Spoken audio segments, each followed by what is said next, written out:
moda bo'lgan deb o'ylayman. Moda bo'lgan, demak shunaqangi xonalarga devorlar qo'yib qo'yish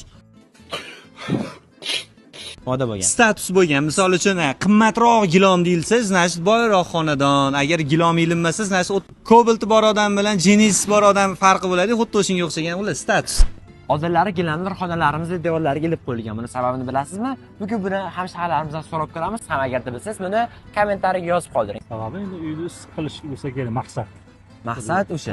Issiq, keyin yozda salqin qilishga urinish kerak. Topdingiz aka, kattakon.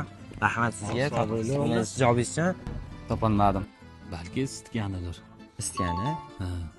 To'g'ri javob topdingiz. Devorga mana sizga Luxran tomonidan sizga sovg'alarimiz bor. Yumshoq tushishini siz qo'l bo'lish kerak. Rahmat, Lux gilamga omad. Joynamoz va sifatlamas bor. Yo'q, devorga ilib qo'yilgan. Moda bo'lgan yoki remontda o'rniga, yo'q, moda bo'lgan deb o'ylayman. To'g'ri javob xonaning issiqligi uchun edi aka. Topmagan bo'lsangiz sizga maxsus sovg'amiz. Shahrimizga mehmon bo'lib kelgan ekansiz aka. Katta rahmat. Sovg'aga ham, savolga ham katta rahmat. Salomat bo'ling aka. Lux gilamga alohida rahmat. Bezak sifatida. Birinchi o'rinda, masalan, o'zimning fikrim chiroyli bo'lib turadi. Hop. Ikkinchi o'rinda, balki sovuqda to'sar. To'ppa-to'g'ri javob berdingiz. Sizga Luxran tomonidan sovg'alarimizni taqdim etamiz. Yo'q, topolmadim. Uyda issiq saqlash uchun. Uyni saqlashini to'g'ri javob berdingiz. Sizga mana shu Luxrandan sovg'alarimizni taqdim etamiz. Issiq bo'lishi uchun.